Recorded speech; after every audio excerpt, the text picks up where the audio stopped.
नमस्कार। आज हम जरा गहराई से बात करेंगे भारत में वस्तु एवं सेवा कर यानी जीएसटी दरों में बदलावों पर। ये नई दरें 22 सितंबर से लागू होने वाली हैं और इनका असर हम सबकी जेब से लेकर अर्थव्यवस्था के कई कोनों तक महसूस होगा, ऐसा लग रहा है। तो आज कोशिश रहेगी कि इन बदलावों के पीछे की सोच को समझें। मतलब क्या बदला है, क्यों बदला है और सबसे जरूरी हम आप पर, आम आदमी पर और अलग अलग सेक्टर्स पर इसका असर क्या होगा। क्योंकि ये सिर्फ दरों का फेरबदल नहीं है, है ना। इसके पीछे एक बड़ी तस्वीर दिखती है सरलीकरण की, जरूरी चीजों पर राहत की और शायद लग्जरी या नुकसानदेह चीजों पर ज्यादा टैक्स की। तो चलिए देखते हैं इन बदलावों के मायने क्या हैं। सबसे पहली बात, वो जो जीएसटी के स्लैब थे उसमें ही बड़ा बदलाव है। 12% और 28% वाले अब नहीं रहे। बिल्कुल सही।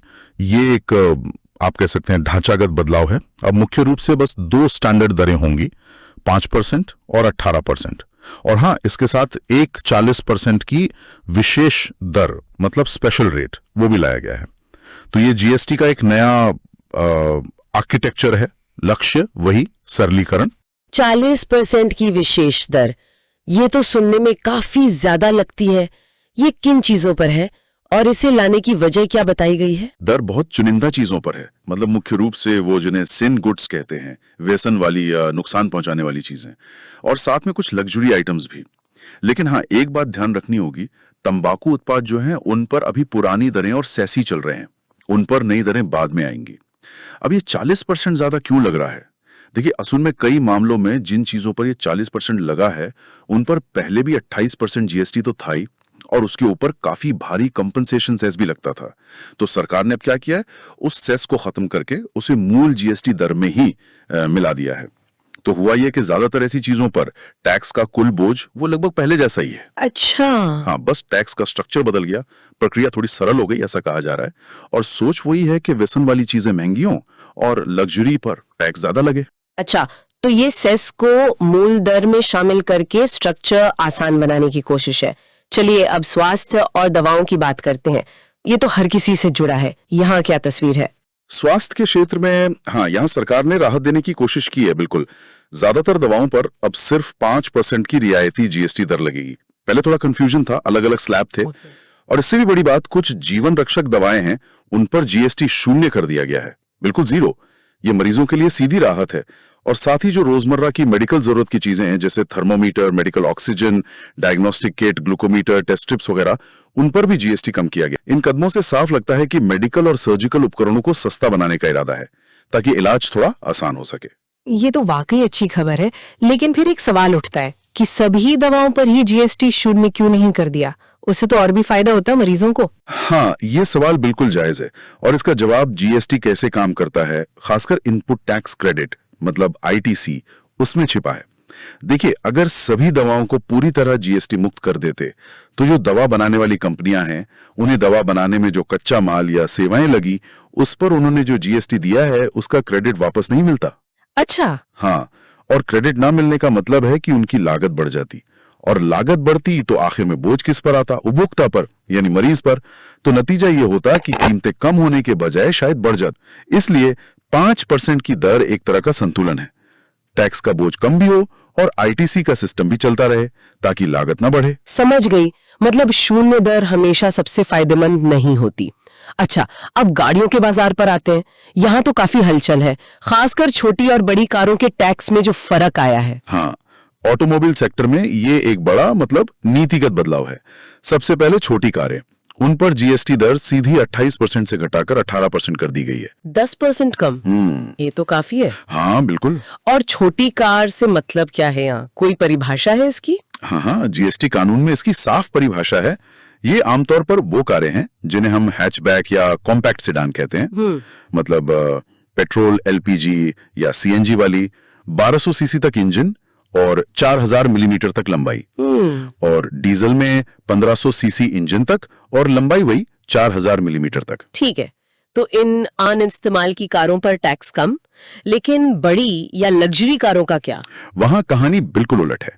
1500 सीसी से ज्यादा इंजन या 4000 मिलीमीटर से ज्यादा लंबाई वाली जितनी भी मिड साइज बड़ी सेडान एसयूवीज हैं, उन सब पर अब सीधा 40% वाला स्पेशल जीएसटी स्लैब लगेगा। 40%? हाँ, पहले इन पर 28% जीएसटी था और ऊपर से 17 से 22% तक कॉम्पेंसेशन सेस भी था। अब उस सेस को हटा दिया और एक सिंगल 40% की दर बना दी। और इसी तरह जो यूटिलिटी वाहन है, एसयूवी, एमयूवी, एमपीवी वगैरह, जिनकी इंजन क्षमता 1500 सीसी से ज्यादा, लंबाई 4000 मिलीमीटर से ज्यादा और ग्राउंड क्लियरेंस 170 मिलीमीटर या उससे ज्यादा है, उन पर भी अब बिना सेस के यही 40% जीएसटी लगेगा। तो मतलब साफ है, छोटी कारें थोड़ी सस्ती, बड़ी कारें ज्यादा महंगी। क्या ये सिर्फ रेवेन्यू का मामला है या कुछ और सोच है? ये सिर्फ रेवेन्यू नहीं है, इसे वो सामर्थ्य यानी अफोर्डेबिलिटी के आधार पर टैक्स को तार्किक बनाने की कोशिश के तौर पर देख रहे हैं। मानना है कि छोटी कारें अब मध्य वर्ग के लिए जरूरत जैसी बन गई हैं। उन पर टैक्स कम होगा तो उनकी बचत बढ़ेगी और वो पैसा शायद कहीं और खर्च होगा, जिससे अर्थव्यवस्था को भी फायदा हो। और बड़ी कारों पर 40% टैक्स का तर्क? यहाँ सरकार का नजरिया शायद ये है कि जो लोग देश की औसत आय के मुकाबले काफी महंगी गाड़ियां खरीद सकते हैं, वो ज्यादा टैक्स भी दे सकते हैं, तो उन पर टैक्स का बोझ बढ़ाया गया है। ये एक तरह से प्रोग्रेसिव टैक्सेशन जैसा है, जिसकी क्षमता ज्यादा उसे टैक्स ज्यादा। ठीक है, ये तो कारों की बात हुई। अब जब गाड़ियों की बात चल ही रही है तो मोटरसाइकिलों का क्या? उन पर भी कुछ ऐसा ही हुआ है? हाँ, मोटरसाइकिलों के लिए भी इंजन क्षमता के आधार पर टैक्स बदला है। 350 सीसी तक के इंजन क्षमता वाली जो बाइक्स हैं, उन पर अब 18% जीएसटी लगेगा। इससे जो आम कम्यूटर बाइक्स हैं, उनमें थोड़ी राहत मिल सकती है। लेकिन जो ज्यादा पावरफुल महंगी बाइक्स है, हाँ, 350 सीसी से ज्यादा इंजन क्षमता वाली जो मोटरसाइकिल हैं, उन पर जीएसटी दर 28% से सीधी 40% कर दी गई। तो जो लोग महंगी हाई परफॉर्मेंस बाइक्स खरीदते हैं, उन्हें अब ज्यादा टैक्स देना होगा। यहाँ भी वही लग्जरी पर ज्यादा टैक्स वाला लॉजिक दिखता है। और साइकिल, वो तो आज भी लाखों लोगों के लिए रोज के सफर का जरिया है और सेहत के लिए भी अच्छी है। साइकिल और उसके पुर्जों के लिए अच्छी खबर है, उन पर जीएसटी 12% से घटाकर 5% कर दिया गया है। ये अच्छी बात है। हाँ, ये वाकई एक स्वागत योग्य कदम है, खासकर उन लोगों के लिए जो साइकिल पर निर्भर हैं। भले ही मोटरसाइकिल ने काफी जगह ले ली हो, फिर भी ये एक जरूरी राहत है। और पैटर्न वही है, आम आदमी की चीज पर राहत, महंगी चीज यानी बाइक पर ज्यादा टैक्स। चलिए अब जरा घर गृहस्थी और रोजमर्रा के इस्तेमाल की चीजों पर आते हैं। यहाँ क्या बदलाव है? यहाँ कई ऐसी चीजों पर राहत दी गई है जिनका असर शायद ज्यादा घरों पर पड़ेगा। जैसे नहाने का साबुन, जो टॉयलेट सोप बार होता है, उस पर अब सिर्फ 5% जीएसटी लगेगा। कहा गया है कि इससे निचले मध्यम वर्ग और गरीब तबके का महीने का खर्च कम करने में मदद मिलेगी।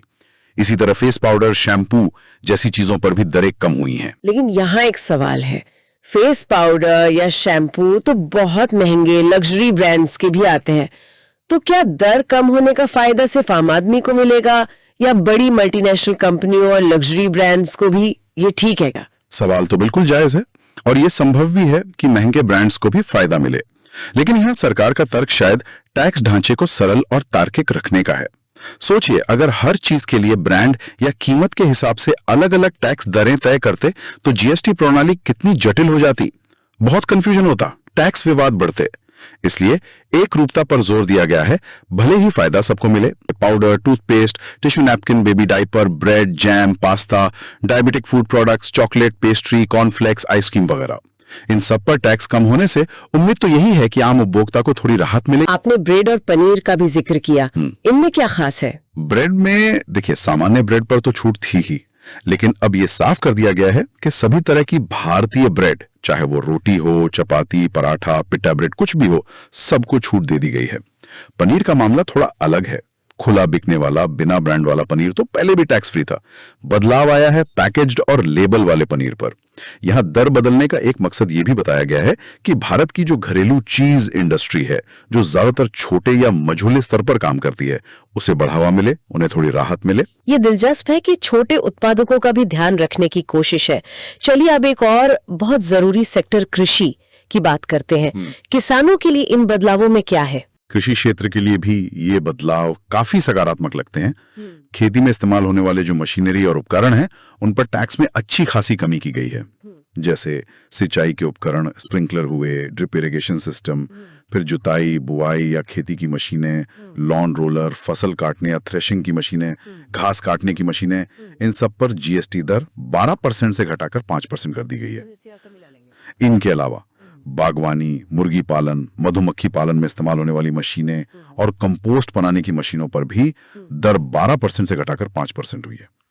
तो यहाँ भी शायद वही दवाओं वाला लॉजिक है कि इन्हें पूरी तरह टैक्स मुक्त क्यों नहीं किया? 5% क्यों रखा? बिल्कुल सही पकड़ा आपने।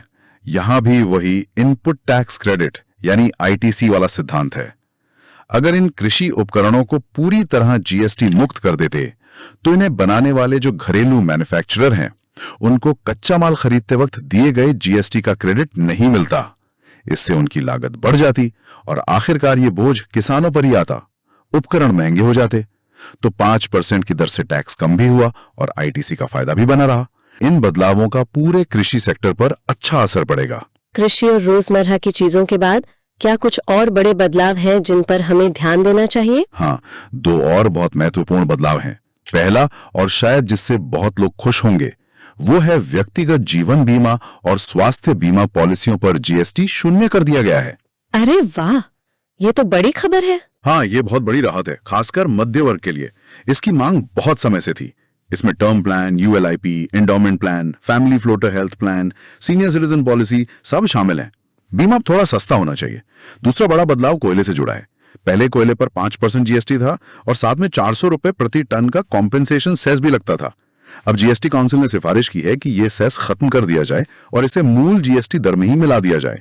इसका मतलब यह हुआ कि कोयले के जो उपयोक्ता हैं, खासकर बिजली बनाने वाली कंपनियां, उन पर कोई एक्स्ट्रा बोझ नहीं पड़ेगा। प्रभावी दर लगभग वही रहेगी, बस टैक्स स्ट्रक्चर साफ हो गया। और सॉफ्ट ड्रिंक्स या गैर अल्कोहल वाले पेय पदार्थ, उनका क्या? उन्हें भी तार्किक बनाने की कोशिश हुई है। अन्य गैर अल्कोहल पेय पदार्थ की जो श्रेणी है उसे एक जैसी दर पर लाने का प्रयास है, ताकि कंपनियां गलत क्लासिफिकेशन करके टैक्स ना बचा पाएं। लेकिन जो फलों के रस वाले कार्बोनेटेड पेय पदार्थ हैं, जिनमें गैस होती है, उन पर जीएसटी दर असल में बढ़ाई गई है। बढ़ाई गई है, ऐसा क्यों? क्योंकि इन पर पहले जीएसटी के साथ कॉम्पेंसेशन सेस भी लगता था। तो अब, जैसा हमने पहले बात की, सेस को हटाकर उसे मूल टैक्स दर में ही शामिल कर लिया। तो कुल टैक्स का बोझ लगभग पहले जैसा ही रहेगा, पर अब वो सिर्फ जीएसटी दिखेगा, सेस नहीं।